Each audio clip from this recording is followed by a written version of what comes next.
Judges 18.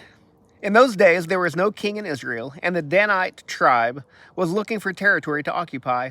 Up to that time, no territory had been captured by them among the tribes of Israel. So the Danites sent out 5 brave men from all their clans, from Zorah and Eshtaol, to scout out the land and explore it. They told them, "Go and explore the land." They came to the hill country of Ephraim as far as the home of Micah and spent the night there.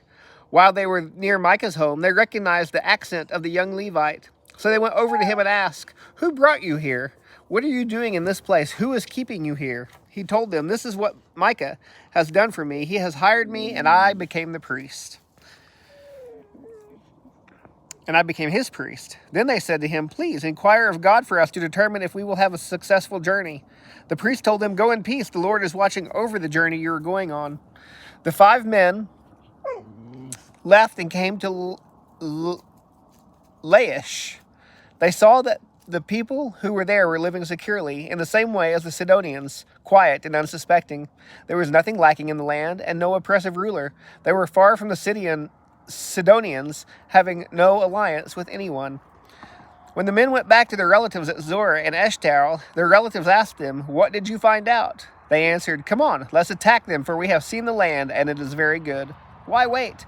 Don't hesitate to go and invade. Take possession of the land. When you get there, you will come to an unsuspecting people and a spacious land, for God has handed it over to you.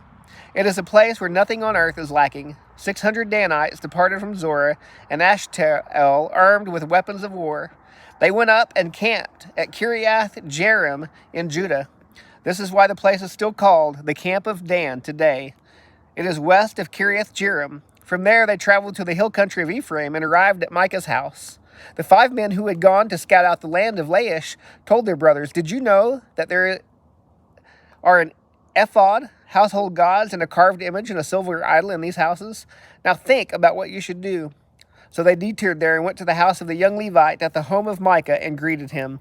The 600 Danite men were standing by the entrance of the city gate, armed with their weapons of war. Then the 5 men who had gone to scout out the land went in and took the carved image, the ephod, the household idols, and the silver idol, while the priest was standing by the entrance of the city gate, with the 600 men armed with weapons of war.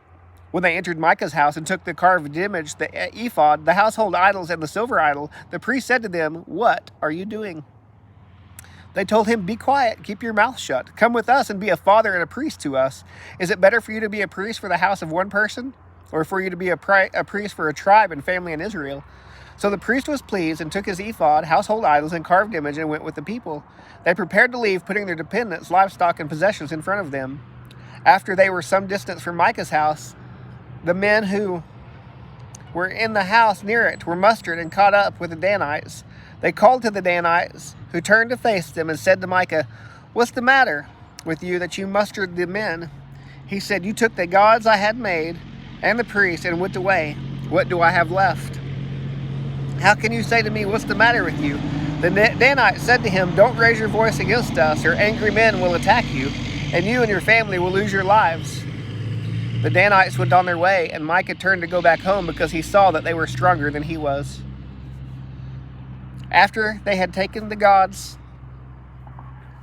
Micah had made and the priests that belonged to him, they went to Laish, to a quiet and unsuspecting people. They killed them with their swords and burned the city. There was no one to rescue them because it was far from Sidon, and they had no alliance with anyone. It was in a valley that belonged to Beth Rehob.